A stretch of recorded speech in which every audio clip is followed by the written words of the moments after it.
section of our video, we will be going through the concept of field intensity due to a line charge, which is actually a topic of CBSE chapter number 2, class 12. Now, as we had already studied the logic and concept of Gauss theorem, which is to be used very efficiently in this concept. Since we are deriving the concept due to a line charge, we should know what a line charge is, as a line charge represents a uniformly distributed charge over a rod. Let us suppose this is a rod. If you give a certain amount of discrete charge onto its surface, the charge will be distributed uniformly over this rod. So this marker or this pen will represent the uniformly distributed charge on this rod. Let us suppose, considering the diagram which is made here, we need to calculate field intensity due to a charge, line charge. Now, going through the concept, what we are required to do, we will consider a right circular cylinder. Let the length of the cylinder be L and R is the radius of the cylinder. Now, we need to calculate electric field intensity at any point at a distance from the rod. If you consider the curved surfaces of this cylinder, you will observe that these curved surfaces are at equal distances, because the distance from the axis to the curved surface will always be R. Talking about the concept, let us start with, let us consider, let lambda be the linear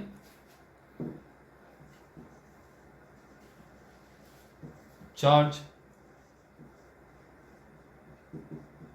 density. Therefore, lambda equals to Q by L. Hence, total charge enclosed Q is equals to lambda L, where lambda represents the linear charge density. Now, one thing you should be very clear, that you need to calculate field intensity due to this rod. We are imagining a cylinder and the charge is distributed on the axis of the rod. The reason for imagining a cylinder is we need to calculate field intensity at a particular distance from the rod. If you observe that these curved surfaces are always at equal distances from the rod, hence the magnitude of electric field intensity at any point on the curved surfaces will remain the same. Again, you have given the positive charge onto the axis of the cylinder. Now, going through the concept, let us consider a small element ds onto this curved surface. This n represents normal to ds, as the direction of electric field will always be directed outwards, because you can observe the way the positive charge is distributed on the axis of cylinder. Angle between E and N is again 0 degree, as it is clear from the figure. Therefore,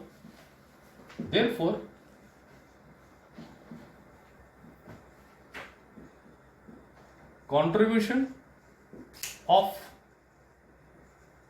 flux by curved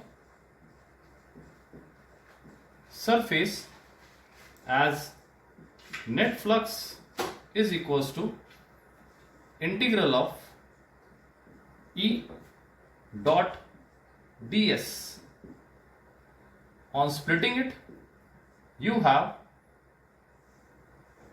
E ds cos 0. Again, cos 0 will be 1, because angle between field and normal to ds is 0. So, value of cos 0 will be 1.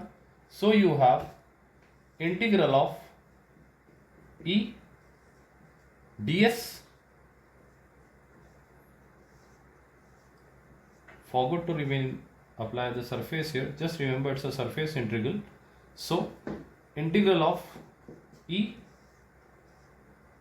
into ds is equals to E into 2 pi RL. Therefore, from this calculation, we have the net electric flux is equals to E into 2 pi RL. Let this be equation number 1.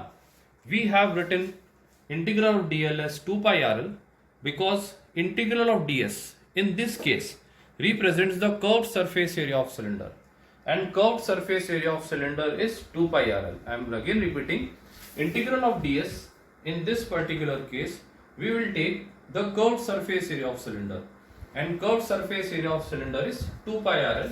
So we have substituted integral of ds as 2 pi RL. Now moving further, as the cylinder also have its ends, so if we take a particular element onto the end, this represent the normal to this element. If you observe, the angle between field and normal both are 90 degree, therefore cos 90 is 0.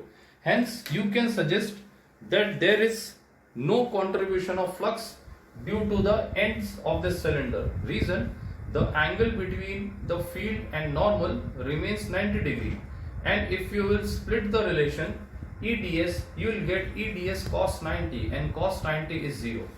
So these ends will not contribute to the net flux. Moving on to the expression, again by Gauss law, as we have net electric flux as Q upon epsilon 0. Let this be equation number 2.